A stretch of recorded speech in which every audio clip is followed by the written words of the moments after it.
지겹도록 물었다. 나중에 잘 안 되면 어떻게 하겠습니까 하고 실패하면 어떻게 할 것인가? 건국 이래 최대의 그 예산이 투입되는 연구개발 사업인 이 T50 사업이 시작되게 되니까 결과를 감당할 수 있는가? 대답할 수 없는 질문, 행동으로 넘어서야 한다. 개발 진행 도중에 양산 착수를 결정해야 되는 어려움이 있습니다. 한 발을 걱정할 때 두 발을 앞서가고 절차 탁마하는 그런 마음으로 사용자가 주인된 입장에서 관리가 필요합니다. 이것은 그 누구의 것도 아닌 우리의 항공기.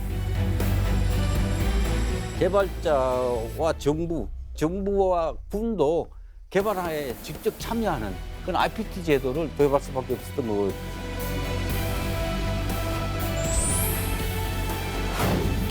대한민국이 만든 첫 번째 초음속 제트기 T50 고등훈련기 개발사.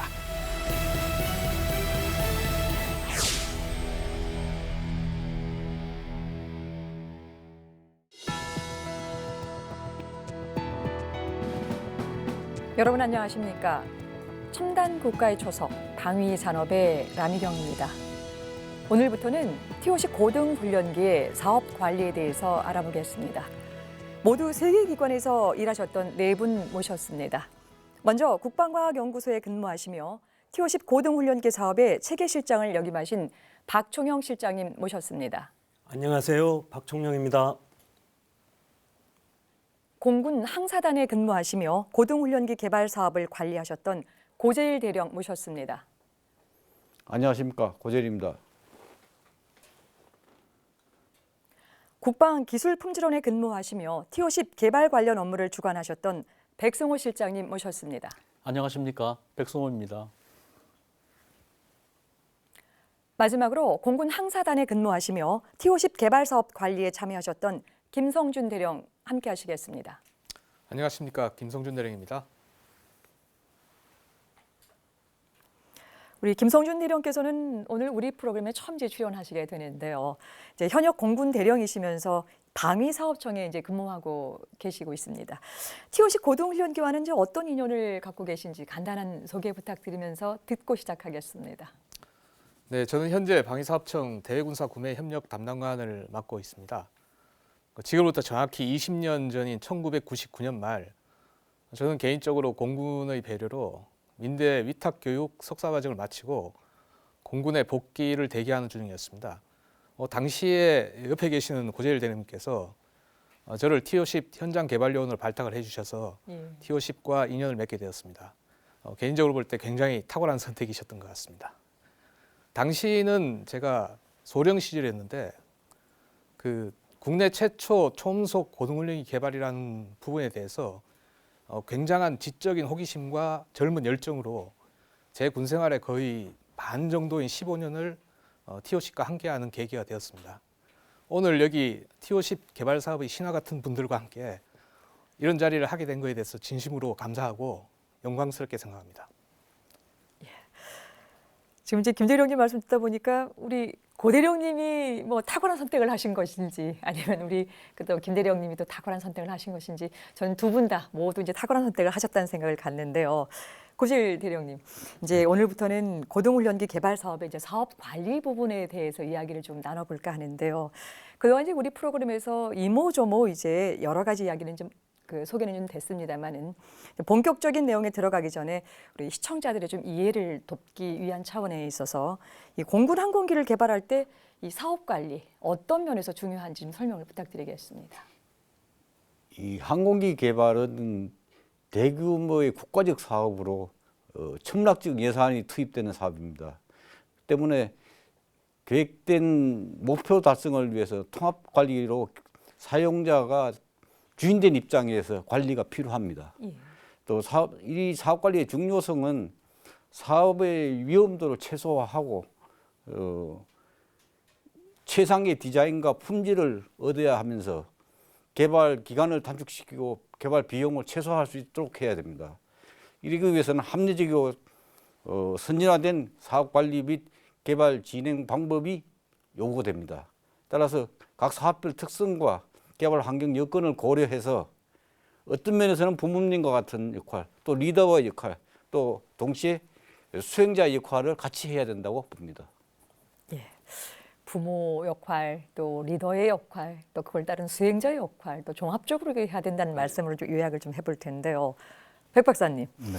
이제 우리 프로그램에서도요, 예전에 이제 육상 무기 체계에 관련된 것을 진행할 때 국방기술품질원의 임무를 이제 소개한 바 있습니다. 원장님이 또 직접 출연을 또 해주셨는데요. 근데 이제 워낙 오래전에 이제 방송을 좀 했고요.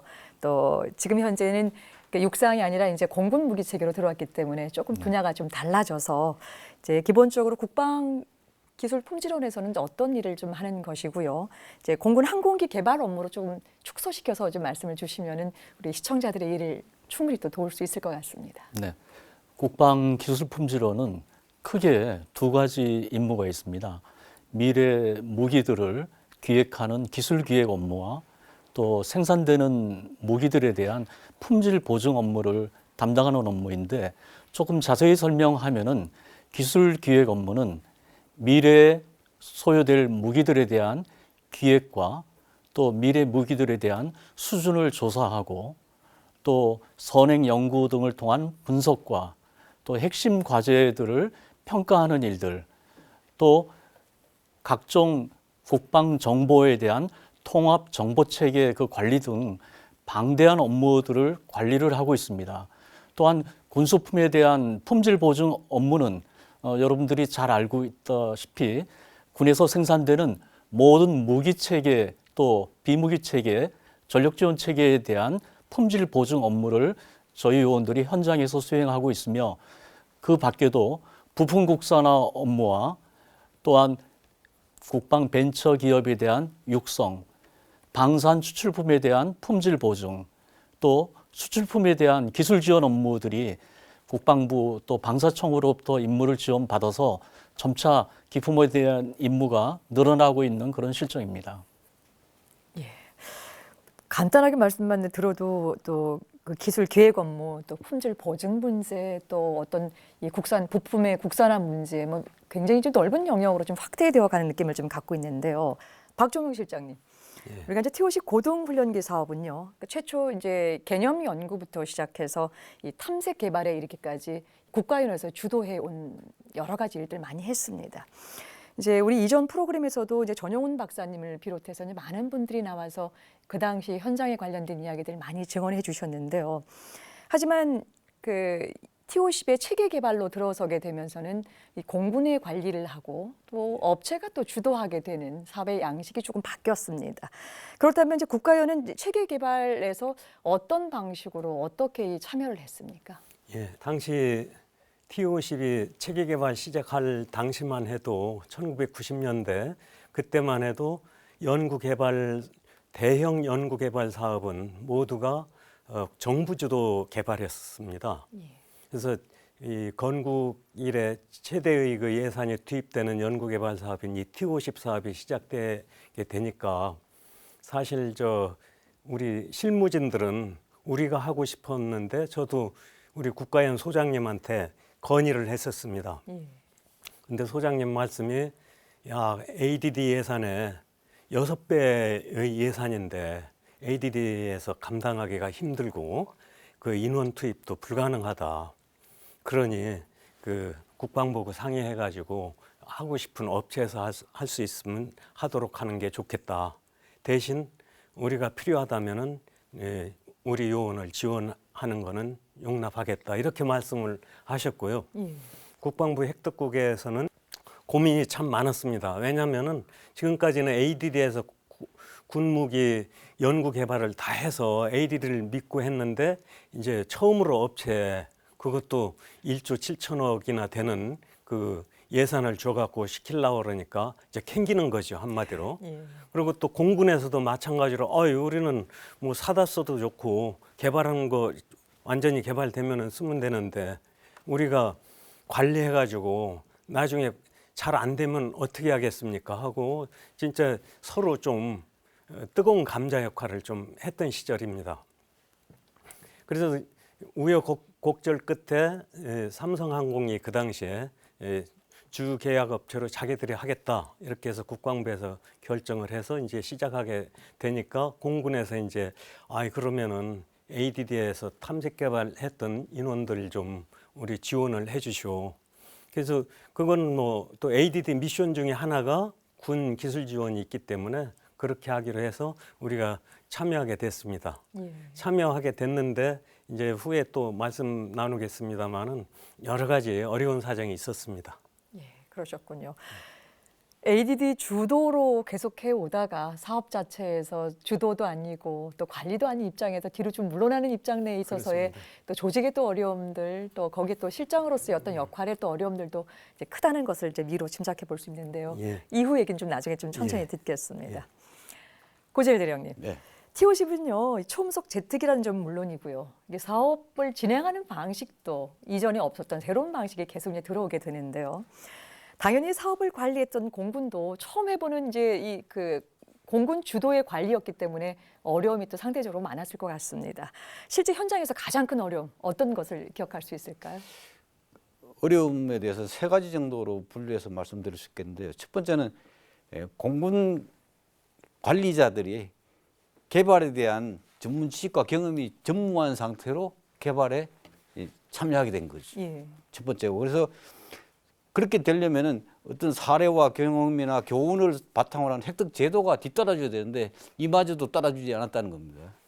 두 번째는 개발 항공기에 대한 지식과 이해 수준이 군과 업체 간에서 각각 다르고 의사소통이 달랐다는 겁니다. 같은 용어를 쓰더라도 다르게 해석하는 분야가 있었고 또 민간이 사용하는 용어와 군이 사용하는 용어가 다르기 때문에 이것이 소통하는 데 많은 시간이 걸렸습니다. 예.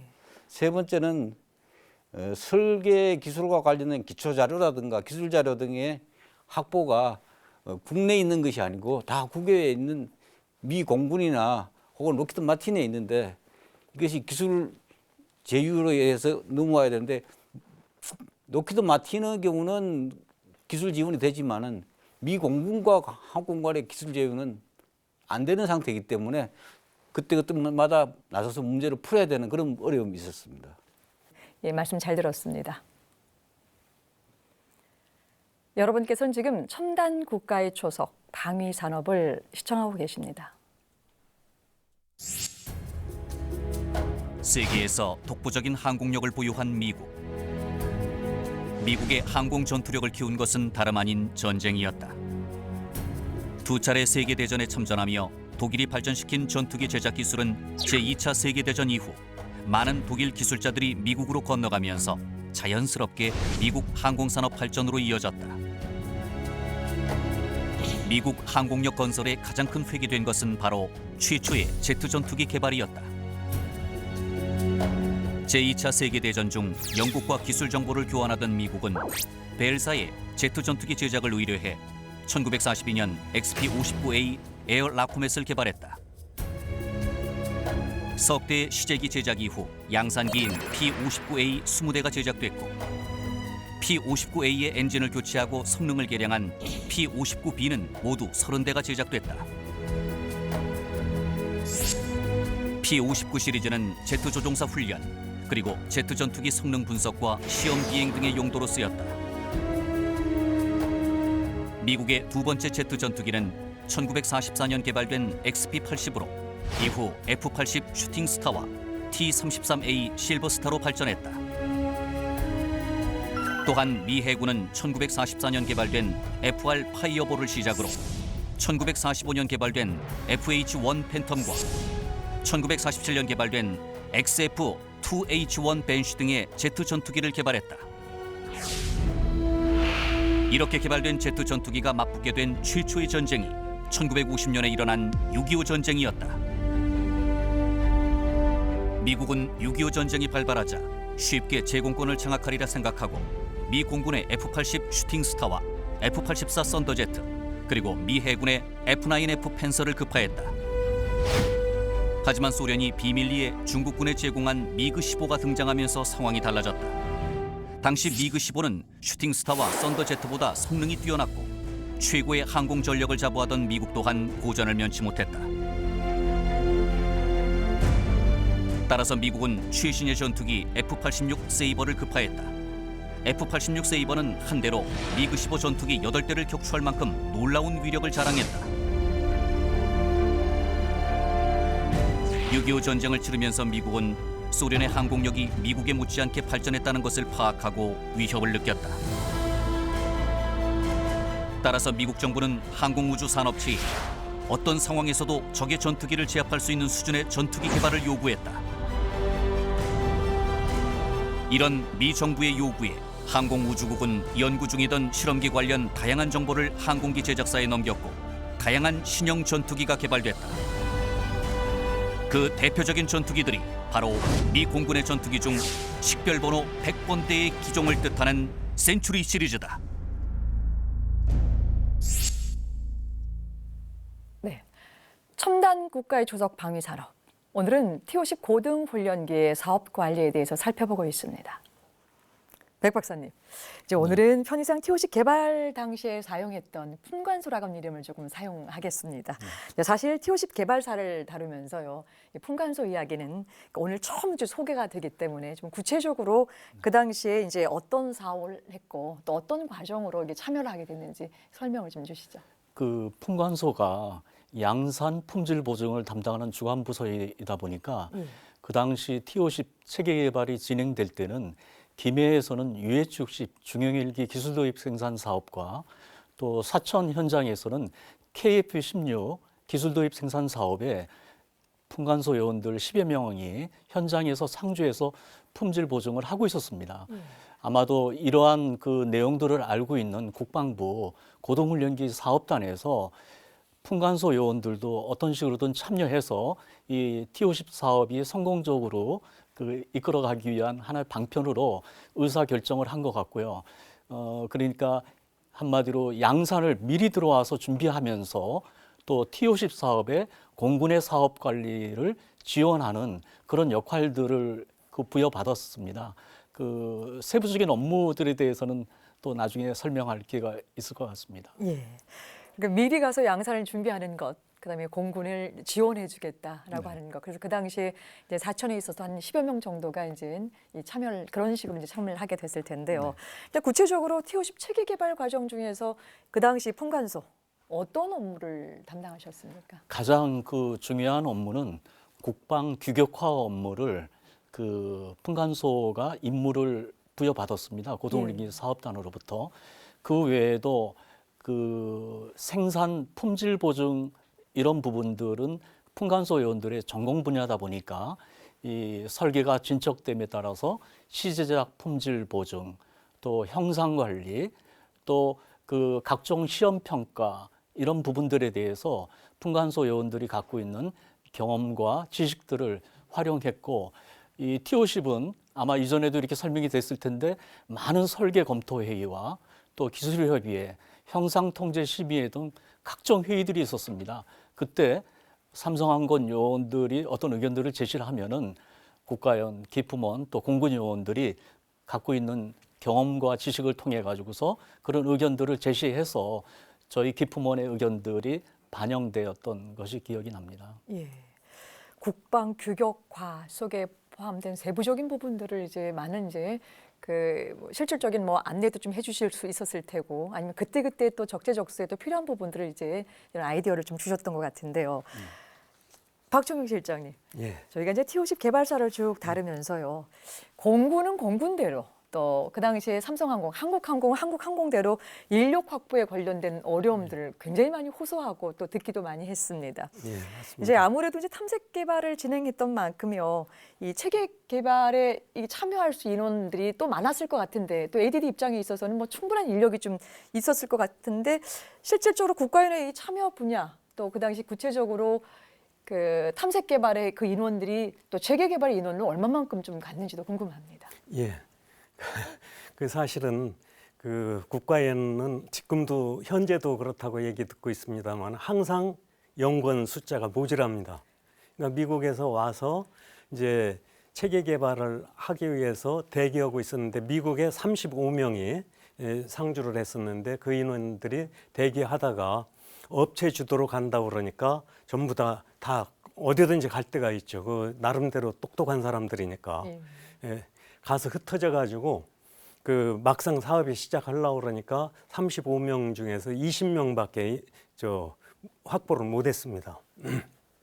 그래서 20명의 이제 기존에 한국에서 사업 관리에 일을 하고 있던 분 10분을 포함해서 30명이 처음에 이제 시작되게 됐습니다. 공군 사천에서 공군 지원하고 해갖고 30명이 처음에 시작했고 많을 때는 55명까지 인원을 늘려가지고 이따 뒤에 나중에 언제 말씀드리겠습니다만은 그 사업 평가를 한 결과 그 결과 보고가 그 인원이 공군이라든지 업체도 그렇고 모두 기품원도 그렇고 인원이 모자라다는 그 결론을 보고가 돼가지고 받아들여져서 인원 충원이 조금 됐습니다. 하여튼 저희들은 그 55명이 참여하게 돼가지고 5분야 팀으로 나눠져서 그 체계 종합, 그다음에 공력 및 형상, 그다음에 추진, 세부 개통, 기체 구조 이렇게 5개 팀이 팀으로 나눠져 갖고 사천 현장에서 우리 그 현장 공군 현장 고대령님을 지원하게 됐습니다. 그때부터 그 원래 그 35명 미국에 파견된 인원들은 우리가 연구 개발로 미국 가서 3년 동안 그 락히드 마틴하고 처음으로 초음속기를 개발한다고 그래가지고 경쟁률이 매우 심했었습니다. 그래서 다 똑똑한 사람들을 35명이 어디다 갖다 내놔도 그 째지 않는 사람들로 구성됐었거든요. 그래서 나중에 20명이라도 15명은 어차피 다른 데로 가서 안 오고 20명이 지원하게 됐었습니다. 그러셨군요. 저희가 이제 초창기부터 뭐 육해 공군까지 오는 과정에서 이 무기 개발하는 과정에서 매번 많은 분들이 요청하는 것이 인력이 부족하다, 예산이 부족하다. 또 실질적으로 객관적인 평가에 의해서 보더라도 정말 할 수 없는 그런 기적을 만들어냈던 일들이 정말 어디 가도 빠지지 않았던 일당박해 하셨던 그런 분들에 의해서 이제 이 사업이 여기까지 또 주도되지 않았나 싶은 생각이 드는데요. 그렇다고 하면 그 당시에 ADD 요원들 우리 체계 개발 실제 현장에서 어떤 역할들 좀 했습니까? 이제 기본 방침이 우리가 현장에 내려가면은 일과 중에는 카이 그 당시 삼성항공 요원들이 일하는데 바로 옆에서 같이 파견돼서 옆에서 일을 한다. 일과 중에 이런 방침을 가지고 하다 보니까 미리 챙겨야 될 일, 그날의 계획, 특별한 일이 있는지 정부나 기품원이나 삼성하고 협조할 사항이 있는지 계획 세우는 회의가 필요했었습니다. 그래서 그 당시에 삼성항공은 그 일하는 사람들이 6시 반부터 식사를 합니다. 그러니까 그러니까 식사 준비하는 사람들 플러스 청소하고 하는 사람들은 6시 반에 하고 그 사람들이 밥을 하고 준비해가지고 7시 좀 넘으면은 배식해갖고 이제 하는데 저희 국가연 요원들은 6시 반에 식사를 같이 했습니다. 그 청소하고 하는 분들하고. 그래서 식사한 다음에 사무실로 와서 7시부터 8시까지 이제 내부 회의를 했죠. 그날 특히 오늘 특별한 일이 뭐가 있느냐, 주안점이 오늘 진행 사항 중에서 연구개발에서 우리가 확인해야 될 사항, 락히드하고 협조해야 될 사항, 공군하고 협조해야 될 사항, 이렇게 그날의 그 일과 계획을 전부 다 확인해가지고 계획을 수립한 다음에 8시에 현장 이제 카이원들이 연구개발하는 현장에 가서 락히드 TA하고 같이 하루 종일 있다가 이제 5시에 끝나고 저녁 식사를 5시에 합니다. 그럼 5시에 밥 먹고 바람 쐬고 와서 6시부터 또 회의를 합니다. 일과 후 종료회의. 그러니까 아침에 일과 전에 챙겼던 일이 각 팀별로 어떤 특이한 일이 생겼느냐, 계획대로 됐느냐, 또 뒤에 말씀 나오겠습니다마는 원래 체계 개발 계획서라든지 이행 계획서에 오늘 하게 돼 있는데 미진한 건 뭐였고 왜 그랬냐? 그러면 어떻게 언제 하기로 했느냐?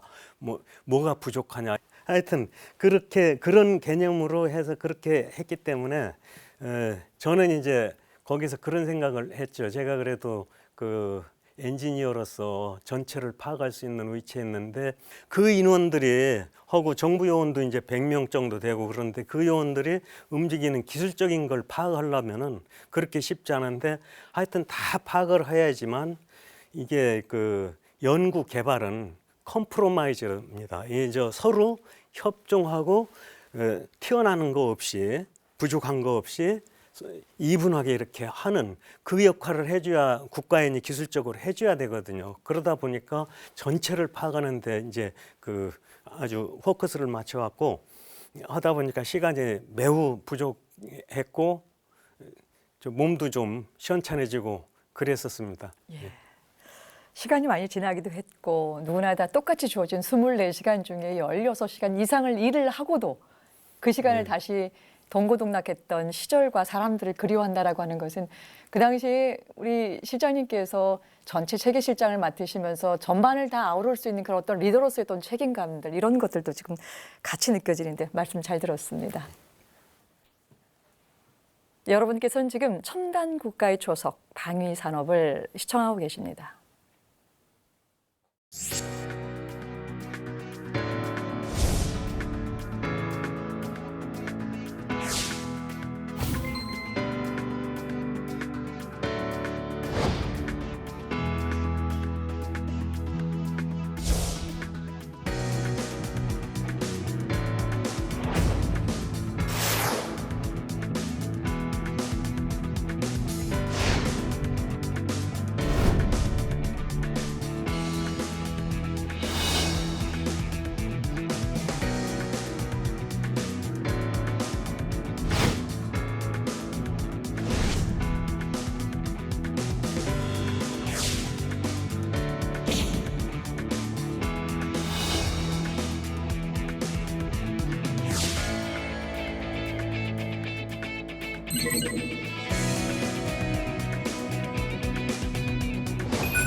첨단 국가의 조석 방위 산업.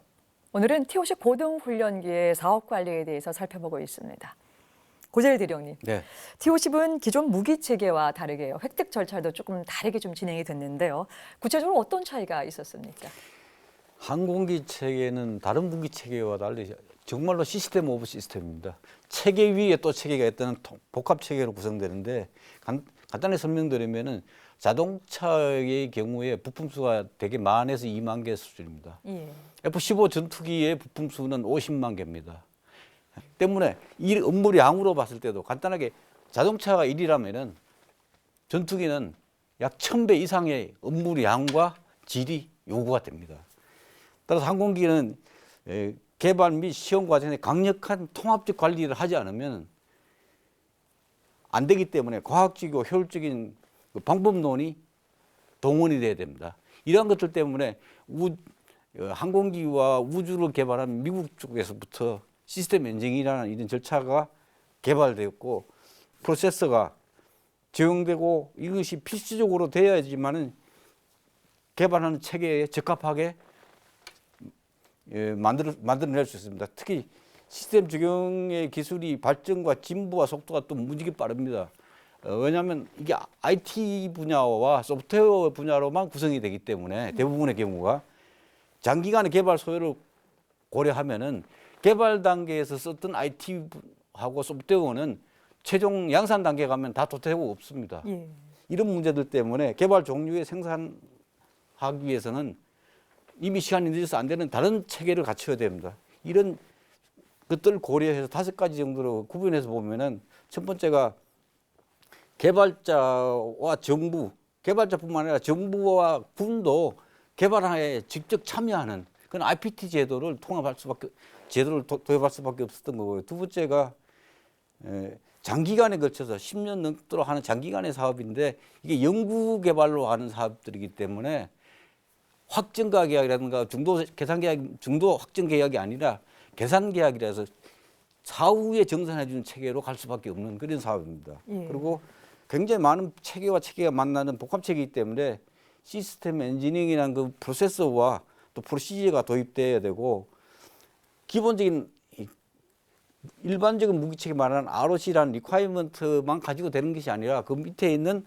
운용자 요구와 또 체계 요구와는 그 ORD 및 SORD라고 하는데 그런 것들이 개발되어서 설계에 반영이 돼야 됩니다. 그래서 그것이 다시 교육에 또 반영이 돼야 되는 이런 어려움이 있고 네 번째로는 과학적이고 효율적이고 과학적으로 검증을 해내기 위해서는 시험평가라는 제도가 비행시험에 이르기까지 이루어져야 되는데 이것이 굉장히 많은 돈이 투입이 됩니다. 한 소티당 거의 1억 넘도록 1억에서 한 5억 정도의 돈이 투입이 됩니다. 한 비행기 한 번 뜨면은 이렇기 때문에 이런 것들을 효율적으로 하기 위한 통합 시험평가 제도라는 것이 또 도입이 됩니다. 그리고 군이 이런 것들을 업체가 직접 할 수가 없는 상황이었기 때문에 군이 직접 비행시험을 수행하는 이런 군이 직접 참여 시험을 하는 이런 절차였고 또 좀 전에도 설명드렸습니다만 장비와 부품의 도태가 되고 진부화되고 이런 것들 때문에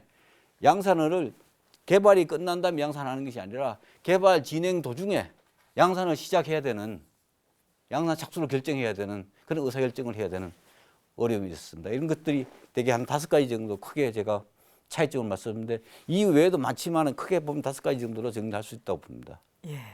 굉장히 큰 차이 같거든요. 예.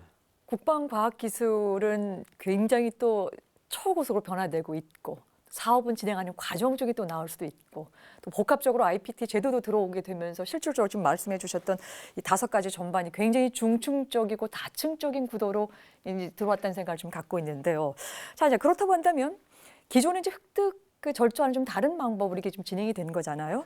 자, 만약 그렇다면 기존의 국방 획득 관리 규정에서 벗어난 이런 계획을 했던 구체적인 이유가 있습니까? 당시 국방 획득 제도는 항공기급에 대한 그 복합 무기 체계에 대한 것을 개발하거나 관리할 수 있는 규정 절차가 거의 없었다고 보면 됩니다. 그리고 그런 체계 수준을 할 수 있는 그 당시의 규정은 대개 전차 정도 수준을 개발할 수 있는 그런 절차들만 있었고 항공이나 우주 무기 체계 정도를 개발할 수 있는 그런 규정 절차는 없었다고 보면 맞겠습니다. 그래서 항공기라는 건 다른 체계와 달라서 모든 체계 공중에 한 번 뜨면은 그게 한 부품 구성품 하나만 고장 나도 모든 것이 다 못 쓰게 되는 시스템 오브 시스템의 체계이기 때문에 그래서 어느 한 시스템이 동시에 작동돼야 되고 하나라도 문제가 발생하면 전체에 영향을 미치는 이런 체계이기 때문에 사람의 인체와 비슷하다고 보면 됩니다. 그런 체계들을 과거엔 다뤄본 적도 없었고 획득 제도도 없었기 때문에 이제 그런 것들을 효율적으로 개발하고 획득하기 위해서는 시스템 엔지니어링 프로세스 절차의 도입이 절실했다는 거고요. 두 번째 양산과 초도 양산, 후속 양산으로 구분하는 이유는 조금 전에 설명드렸습니다만 제가 이 진부화되고 또 도태되는 장비들이 많기 때문에 그것을 고려해서 언제쯤 도태될 것인가를 예상해야 되고 또 진부화되는 기술들이 이번에 전화기 같은 경우 전화기 뭐 여러분들 사용하시지만 5년 이상 안 쓰지 않습니까? 그런데 항공기 개발하는데 10년이고 양산까지 하면 15년, 20년 걸립니다. 지금 개발하는 것이 20년 후에 사용될 수 있다고 아무도 보장할 수가 없습니다. 이런 것을 계속적으로 개발하는 과정에서 보완해야 되기 때문에 또 양산도 그것을 반영해서 양산하기 때문에 중간중간에 양산을 결정할 수밖에 없는 그런 과거에 있지 않은 제도로 갈 수밖에 없었던 겁니다. 뭐 아주 간단하게 국방 획득 관리 규정에 없는 부분들로 지금 이제 개발이 되고 있기 때문에 예. 새롭게 할 수밖에 없었다라고 하는 걸로 요약을 좀 할 텐데요. 백 박사님, 지금 이제 고 대령께서 설명해 주셨지만 어쨌든 T-50의 체계 개발은 이전의 무기 체계 개발과는 굉장히 또 상당히 다른 부분이 좀 있는데요. 이 풍간소에도 마찬가지로 이제 그런 점을 좀 느꼈을 것 같은데요. 자, 기존의 그 무기 체계 진행되는 과정과 어떤 것이 가장 큰 차이점인가요? 일단 제가 그 80년대 중반에 전차 사업에 그 참여한 적이 있습니다.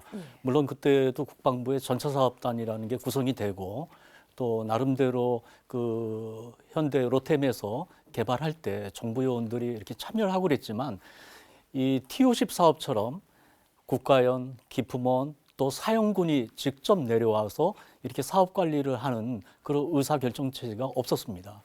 굉장히 그 아마 여러분들이 많이 얘기를 하셨겠지만 T-50 사업이 현장에서 기술 요원들이 다 현장에 있다 보니까 의사 결정이 굉장히 빠르게 이루어졌습니다. 전차 사업이나 장갑차 사업할 때 어떤 의사 결정 또 기술 변경 뭐 이런 형상 통제 이런 것들이 굉장히 오래 걸렸다고 그런다면은 이 T-50 사업은 굉장히 신속하게 이루어졌다고 생각이 되고요. 또 아까 이제 고 대령님이 말씀하셨지만 개발이 다 끝나기 전에 양산이 가야 되기 때문에 관련 정부 부서에서는 굉장히 또 힘이 들었습니다. 아까 저희 이제 제가 기품원이 미리 개발 단계에 들어와서 양산을 준비하는 그런 역할이 부여돼 있다 그렇게 말을 했는데 사실 이제 기품원의 역할 중에 이 체계 개발 단계에 사용되는 자재 또 시험 장비와 각종 이런 장비 생산 장비들 또 작업자에 대한 인증 또 이런 작업 방법 순서 이런 것들이 절차서로 다 이루어지는데 이런 것들이 다른 무기 체계하고는 달리 우리 고재일 대령님 얘기한 시스템적으로 구축이 되고 검증이 되고 확인이 되어야지만이 이게 비행 안전과 또 여러 측면에서 그 고려돼야 되는 그런 일들을 우리 정부 요원들이 다 같이 힘을 합쳐서 일을 했고요. 기품원 측면에서는 특히 이런 데 중점을 둬서 일을 했다고 이렇게 볼 수 있습니다. 예. 아주 쉬운 예를 이제 전차 사업단과 T-50 체계 개발 현장을 좀 말씀을 하셔서 이전과는 다른 양상이었고 또 현장에서 참여했던 이해관계자들이 다 모여 있었기 때문에 또 신속하게 또 정책 결정이 이루어졌다는 말씀을 좀 주셨는데요. 김성준 대령님, 좀 모든 일이 좀 그렇지만요. 이 무기 체계 개발하는 과정 중에서 의사결정 과정, 이 과정도 가장 많이 이제 중요했었을 텐데요. 특히 그 당시에 이제 이 T-50의 체계 개발에 이 관리를 주도했던 이제 공군의 입장에 있어서도요. 현장의 의사결정 상대적으로 중요했을 것 같은데 어떻게 좀 진행이 됐습니까? 그 의사결정이라고 하는 부분이 원래 계획된 내용이 중간에 어떤 형태로든 바뀌어가는 어떤 그런 시점에 의사결정을 하게 됩니다. 그러니까 의사결정이 중요하다는 걸 단적으로 표현을 하면 달리고 있는 자동차, 목표를 향해 잘 가고 있는 자동차를 세우는 일입니다. 그걸 세우고 도대체 뭐가 잘못돼서 이걸 다시 가야 되는가 이런 부분들의 의사결정들이 발생을 합니다.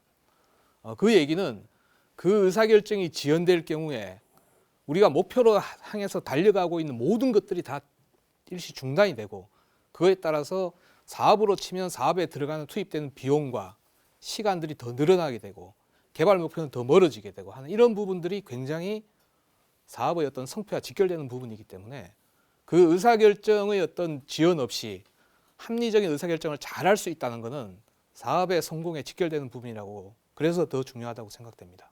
그렇군요. 이 모든 일의 어떤 성패가 의사결정에 달려 있다.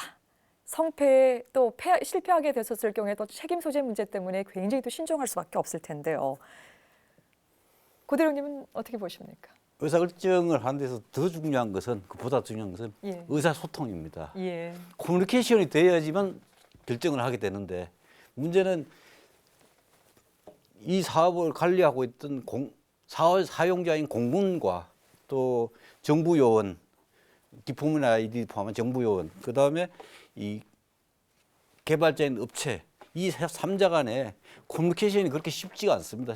실제로 같은 이야기를 하고 있는데 다른 생각을 하는 경우가 많이 있습니다. 또 어떤 작업을 하는 데서 작업의 순서라든가 이런 것도 많이 달라질 수 있습니다. 예를 들면 정부에서는 미트법을 쓰라고 그러죠. 예를 들면. 예. 근데 지금도 미트법을 써야 됩니다. 그리고 법 제도나 모든 것이 다 그렇게 정리가 돼 있죠. 근데 항공에 있어서는 사용자인 공군은 전부 미터법을 안 씁니다. 피트, 인치 이것 단위 쓰게 되죠. 예. 또 모든 작업에서도 규격하면 전부 한글화하라고 그러죠. 근데 지금 저희가 하는 일은 미국 사람들하고 일을 해야 되고 모든 기술 자료는 미국에서 들어옵니다. 때문에 이것을 한글로 번역을 했으면은 그걸 다시 영어로 번역하면 말이 달라집니다. 예. 영어로 쓸 수밖에 없거든요. 그럼 영어 우선을 쓸 것이냐, 한글 우선을 쓸 것이냐, 또 아까 미터 우선을 쓸까, 피터 우선을 쓸 것이냐 이런 의사결정을 할 때 정부 간에 개념을 같이 하고 머리를 맞대고 고민하고 해서 굉장히 효율적으로 사용을 저희는 했습니다. 그렇지만 지금 개발하는 것들 보면 미트법은 미트법대로 따라 쓰고 피터는 피터대로 따라 쓰고 영어는 영어대로 따라 쓰고 한글은 한글대로 따라 쓰고 있습니다. 이렇게 되면 굉장히 복잡해지는 경우가 되죠. 그런데 기술이라는 거는 다 미국에서부터 혹은 유럽에서 들여오고 있거든요. 우리가 기술이 없기 때문에 거기에 모든 기술 자료는 다 미트법으로 안 되어 있습니다. 영어로 되어 있습니다. 그러면 그 영어를 한글로 했다가 다시 한글을 영어로 바꾸면은 예를 들어서 랜딩 기어가 한국말로 번역되어 있는 거는 바퀴다리입니다. 바퀴다리를 영어로 아무리 번역이 안 됩니다. 그리고 이상한 말로 바뀌게 됩니다. 다른 예도 많지만은 이런 거와 같이 그런 것들을 정부가 정부끼리 모여서 머리를 맞대고 통일을 하고 또 의사소통을 하고 또 개발자인 업체와 기술을 지원해주는 록히드 마틴하고 미공군하고 이 용어를 개념을 통일한 가운데서 의사결정하는 것이 굉장히 중요하다고 봅니다. 예. 의사 결정보다도 그 이전의 의사 소통이 중요하다는 얘기. 이질적인 조직 문화에서 쓰여지는 단위조차도 굉장히 어려움이 있었었고 또 영어와 한글의 번역상에 있어서의 전문적인 기계가 갖고 있었던 부분들을 또 다 담아내지 못하는 어려움들. 자 이제 고대령님, 그럼 이제 새로운 기종을 하나 우리가 이제 개발하려 치면요, 이제 네. 개념 연구부터 시작해서 결국 이 최종 전력화까지 여러 가지 단계를 거치게 됩니다. 이제 그 많은 과정 중에서 사업을 관리하는 이제 공군 입장에서요, 뭐 조금 이제 간략하게 좀 부탁을 드립니다만은 단계 넘어가는 과정에 있어서 의사 결정들 어떻게 조금 진행시켜서 왔는지 궁금합니다. 사업의 그 단계가 대개 한 5개 정도로 나눠집니다. 첫 번째가 개발 계약 및 착수 단계, 그 다음에 기본 설계 단계, 상세 설계 단계, 시험 평가 단계, 그 다음에 양산 단계, 이렇게 결정이 되는데 그렇게 진행되고 결정되는데 기술에 관계된 결정에 대해서는 대부분의 경우가 개발 현장에서 여기 계시는 ADD 및 기품원의 분들과 같이 머리를 합쳐. 왜냐하면 같은 정부 조직이었고 같이 관리를 하고 있었으니까요. 그리고 책임은 군이 주관하기 때문에 군이 지고 있지만 기술적인 면에 대해서는 ADD나 기품원의 지원을 받아야지만 되는 그런 입장이었거든요, 제가. 그래서 그 3자가 먼저 동의를 하고 또 협의를 해서 의사결정의 방향을 정한 다음에 개발자인 한국항공과 같이 회의를 하고 협의를 거쳐가지고 의사결정을 하게 되는 거죠. 그게 대부분의 기술적인 내용에 대해서는 개발 현장에서 모든 의사결정이 다 되도록, 그리고 최종적인 정책적인 문제라든가 예산의 문제라든가 혹은 일정에 영향을 미치는 내용에 관해서는 국방부나 공본부에 올라가지만 그렇지 않은 모든 현장 기술에 관한 거는 현장에서 결정할 수 있어서 그렇게 진행을 했었습니다. 이 사업 관리위원들이 뭐 현장에서 계속 정책 결정을 해서 내려주긴 하지만 우리가 야구 경기를 관람할 때 보면 더가웃의 감독이 사전 지시를 하고 있지만 실제 그라운드에서 뛰는 선수들이 그때그때 또 상황 판단을 해서 뭐 어떻게 뭐 볼로 할 것인지 아니면 칠 것인지 말 것인지를 결정을 해야 되거든요. 마찬가지로 항공기 개발 현장에서도 이 공공관리위원들이 어느 정도까지 라인을 좀 해줄 것인지 실제 또 현장 내에 있어서는 그 요청하는 부분들이 의사결정 부분들이 정말 끝까지 어느 부분까지 갈 수 있는지를 좀 궁금한데요. 실제 어땠습니까? 실제 이제 결정을 해야 된다고 보면 우리가 무슨 일에 대해서 뭐 어떤 결정을 해야 된다가 먼저 좀 설명이 되어야 될 것 같습니다. 그래서 이제 WBS라고 부르는 워크 브레이크다운 스트럭처, 업무 분할 구조부터 간단히 좀 설명을 드린 다음에 실제 현장 요원들이 그 어느 수준에서 그 의사결정을 하는지를 좀 말씀을 드리겠습니다. 워크 브레이크다운 스트럭처라는 게 공학적으로 얘기를 하면 굉장히 복잡한 얘기고 어려운 얘기지만 쉽게 간단히 얘기하면 어떤 일들을 나누고 그 합으로 또 세부적으로 더 나누고 계속 나누어가는 그런 일련의 과정들이고 일을 계속 나누고 보면 더 이상 나눌 수 없는 마지막 단계 일이 있습니다. 그 마지막 단계의 일에 이제 워크 패키지라고 부르는 업무의 어떤 꾸러미들, 그 실제로 그 마지막 단계는 실제 일입니다. 일을 나누는 게 아니라 그 마지막 일 속에는 무엇이 있는 거 아니 그 일을 하기 위해서 필요로 하는 돈, 시간 그리고 그 일에 대한 내용들이 같이 들어가 있습니다. 그래서 이 내용들을 쭉 다 뽑아서 전체를 딱 한 자리에 쭉 모아놓으면 그게 해당되는 개발 사업 전체 비용과 일정 그리고 필요로 하는 업무들이 다 거기 기술이 되도록 되어 있습니다. 그리고 말씀 주신 그런 의사결정은 현장의 의사결정은 이 최하단에 있는 워크 패키지에 해당하는 부분에서 의사결정을 주로 하게 됩니다. 왜냐하면 의사결정은 처음에 말씀드렸지만 어떤 계획이나 이런 부분들이 변경될 때 의사결정을 한다라고 말씀드렸습니다.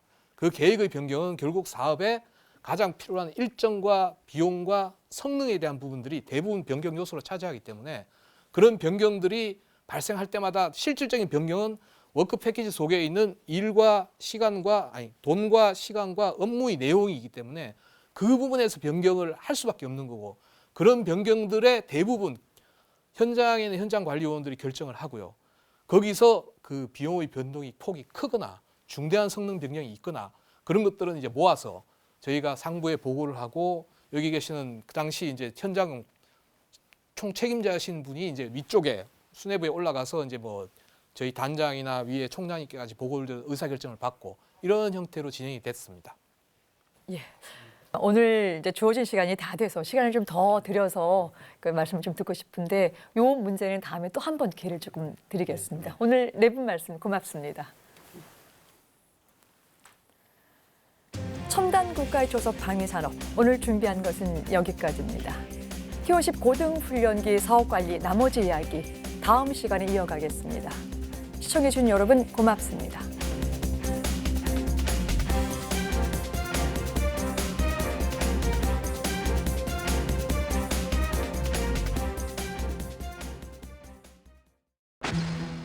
사람도 미국의 F-22라든가 F-18 같은 경우에 보면 RPT 인력들이 대개 2,000명 내지 2,500명 수준입니다. 저희는 초기에 18명의 인원을 주어졌습니다. 개발 현장에. 경험도 업체는 시험 조종사도 없을 뿐만 아니라 시험에 대한 조직이나 인프라도 없고 기능도 없었고 아무것도 없는 상태였습니다.